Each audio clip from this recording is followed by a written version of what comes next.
I have watched a lot of anime. I have seen characters sacrifice themselves. I have seen heroes save kingdoms. I have seen people die protecting the ones they love. But after finishing Kuma's story, I just sat there. Not because it was shocking, but because I kept asking myself one question.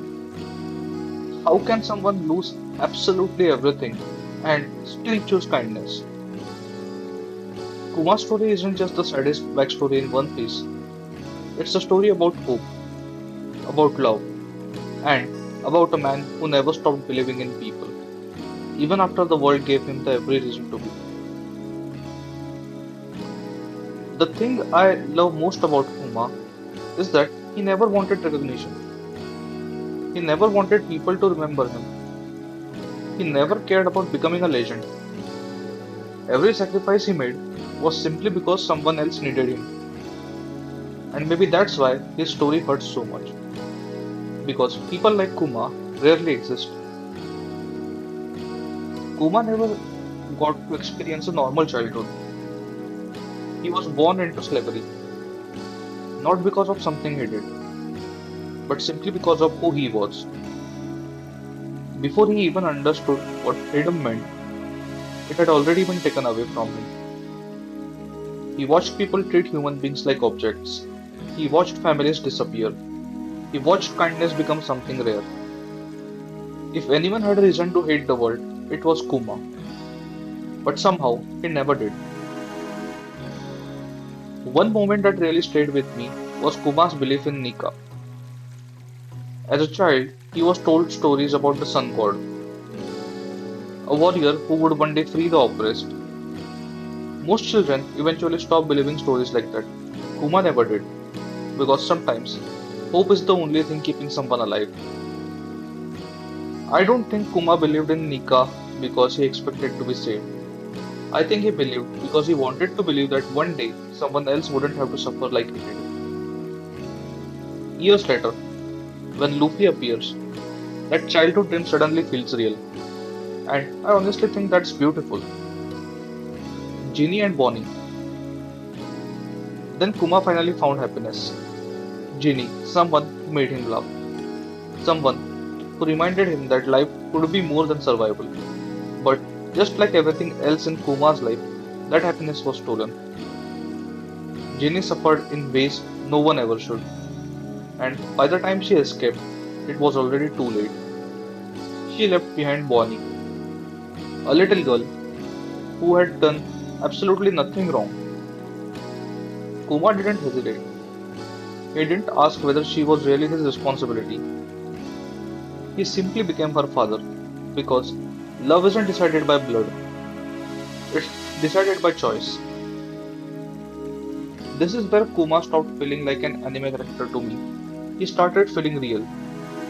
When Bonnie became sick, he searched everywhere. He begged, he traveled, he refused to give up. Then, Saturn gave him a choice. Bonnie could leave, but Kuma had to give up his own life, not by dying, but by slowly disappearing. His body, his freedom, his memories, everything that made him him. And he accepted immediately, not because he trusted the world government, not because he wanted power, but because Bonnie smiling one more time was worth way more than his entire life. As I was reading those chapters, I couldn't stop thinking, would any of us actually be capable of making that choice? One of my favorite moments in all of One Piece is Sabaody. At first, it looks like Kuma destroys the Straw Hats. Everyone watching for the first time probably thought the same thing. I know I did, but the truth was completely different. Kuma wasn't defeating them, he was saving them. He knew they weren't ready. If they stayed, they would have died. So he accepted being misunderstood because protecting them mattered more than protecting his own reputation. That tells you everything about who Kuma really was. He never really cared if people hated him, as long as the people he loved survived. Eventually, Kuma gave up the only thing he still had. his humanity. Every procedure erased another piece of him. Every experiment made him less human. Until one day, there was almost nothing left. Can you imagine knowing that your daughter would one day look into your eyes and the father she loved wouldn't be there anymore? That's one of the cruelest sacrifices I have ever seen in anime.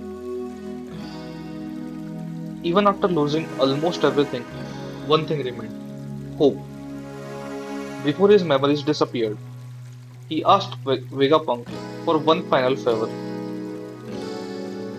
protect a thousand Sunny for 2 years. No reward, no recognition, just one final act of kindness. Even after everything the world had done to him, Kuma still chose to protect someone else's dream. When people talk about strength in One Piece, they usually talk about Haki, devil fruits, or who can defeat whom. But I don't think strength is measured by the battles you win. I think it's measured by how much pain you can endure without letting it change who you are. Kuma endured slavery, lost his parents, lost Genie, watched Bonnie suffer, lost his freedom, lost his memories, even lost himself, and somehow he still never stopped choosing kindness. That's strength. After finishing Kuma's story, I realized something. The strongest people aren't always the ones who can defeat anyone. Sometimes they are the ones who keep loving people, even after life has broken them over and over again. Johann believed the world had no meaning. Itachi carried the burden of peace.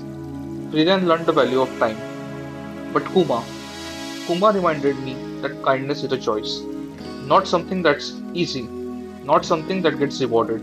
A choice made every single day. Even when the world gives you every reason to stop.